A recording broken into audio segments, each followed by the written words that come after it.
ఆ రోజు ఏం జరిగింది? విండ్షీల్డ్ పగిలిన ఘటనకు కారకులెవరు? ఒకేసారి అంతమంది కార్యకర్తలు పోలీసులపైకి ఎందుకు దూసుకొచ్చారు? ఇలాంటి ప్రశ్నలతో క్వశ్చన్ పేపర్ సిద్ధం చేసి మాజీ ఎమ్మెల్యే తోపుదుర్తిని విచారణకు పిలిచారు పోలీసులు. దానికి సంబంధించిన బ్రేకింగ్స్ ఇవి. సీకేపల్లి పోలీస్ స్టేషన్ లో 2 గంటలుగా మాజీ ఎమ్మెల్యే తోపుదుర్తి ప్రకాష్ రెడ్డి విచారణ కొనసాగుతోంది. 120 ప్రశ్నలతో ప్రశ్నావళిని తోపుదుర్తి ముందు పెట్టి విచారిస్తున్నారు. పోలీసుల మైక్ తీసుకుని హెలిప్యాడ్ వైపు రావాలని కార్యకర్తలకు ఎందుకు సూచించారంటూ ప్రశ్నించారు. హెలికాప్టర్ విండ్షీల్డ్ పగిలిపోయిన సంగతి ఎప్పుడు తెలిసిందంటూ ఆరా తీశారు. విండ్షీల్డ్ పగిలిన సంగతి తెలియదని తోపుదుర్తి సమాధానం చెప్పినట్టుగా తెలుస్తోంది. పోలీసులు అడిగిన ప్రశ్నలకు తోపుదుర్తి సరైన సమాధానం చెప్పడం లేదని తెలుస్తోంది.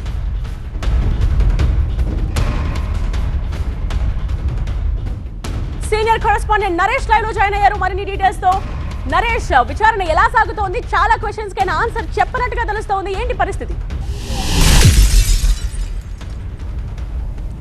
గత నెల 8వ తేదీన వైఎస్ జగన్ పాపిరెడ్డి పర్యటనకు వచ్చినప్పుడు హెలికాప్టర్ విండ్షీల్డ్ పడింది. ఈ ఘటనలో దాదాపు 73 మందిపై పోలీసులు కేసు నమోదు చేస్తే A1గా ఉన్నటువంటి తోపుదుర్తి ప్రకాష్ రెడ్డిని ఇవాళ విచారణకు రావాలంటూ కూడా నోటీసు ఇవ్వడం జరిగింది. గతంలో 2 సార్లు నోటీసు ఇవ్వడానికి వెళ్ళినప్పుడు ఆయన అజ్ఞాతంలోకి వెళ్ళిపోయారు. అయితే నిన్న ఆయన ఏదైతే హైకోర్టు ముందస్తు బెయిల్ అదేవిధంగా 35 BNS సెక్షన్ కింద విచారణ చేయాలంటూ కూడా ఇచ్చిన నేపథ్యంలో నిన్న పోలీసులు నోటీసు ఇచ్చి ఇవాళ 9 గంటలకు సరిగ్గా సీకేపల్లి పోలీస్ స్టేషన్లో విచారణకు రావాలంటూ కూడా నోటీసులో చాలా స్పష్టంగా పేర్కొనడంతో సరిగ్గా 9 గంటలకి తోపుదుర్తి ప్రకాష్ రెడ్డి పోలీస్ స్టేషన్కి వచ్చారు. అప్పటి నుంచి కూడా అంటే దాదాపు ఇప్పటికీ 2 గంటల పైన అవుతుంది తోపుదుర్తి ప్రకాష్ రెడ్డిని పోలీసులు విచారిస్తున్నారు. పెద్ద ప్రశ్నావళి ఉందనే చెప్పుకోవాలి. దాదాపు ఒక 120 ప్రశ్నలతో కూడినటువంటి ప్రశ్నావళిని ముందు పెట్టుకొని తోపుదుర్తి ప్రకాష్ రెడ్డిని అయితే పోలీసులు విచారిస్తున్నారు. సిఐ శ్రీధర్ ఈ కేసు ఇన్వెస్టిగేషన్ చేస్తున్నారు.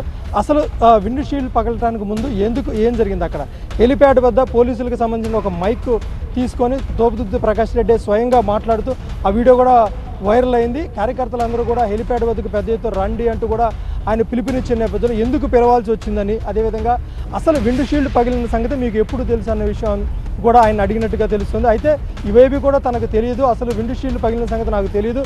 మొత్తం నేను సభ అయిపోయిన తర్వాత, మీటింగ్ అయిపోయిన తర్వాత ఎవరైతే లింగమయ్య హత్య గురయ్యాడో ఆ కుటుంబాన్ని పరామర్శించిన తర్వాత జగన్ వెళ్ళిపోయిన తర్వాత తను పూర్తిగా డిహైడ్రేటెడ్ గుయ్యాను, వేడి చేసిందంటూ ఇలా పొంతలేని సమాధానాలతో పాటు పెద్దగా అడిగిన వాటికి సమాధానాలు చెప్పడం లేదని కూడా పోలీసులు అయితే తెలుస్తుంది. మొత్తం 73 మందికి ఇప్పటికే పోలీసులు నోటీసులు ఇచ్చి విచారణ కూడా చేయడం జరిగింది. ఇక A1గా ఉన్నటువంటి తోపుదుర్తి ప్రకాష్ రెడ్డిని మాత్రం పోలీసులు ఇంకా విచారణ కొనసాగిస్తూనే ఉన్నారు. మధ్యాహ్నం లంచ్ టైం కల్లా విచారణ పూర్తవుతుందని తెలుస్తుంది. ఒకవేళ మరిన్ని ప్రశ్నలకు కనుక సమాధానం సరిగా చెప్పకపోతే మరోసారి నోటీసు ఇచ్చి ఆయన విచారణకు పిలిచే అవకాశం ఉంది. రైట్ నరేష్.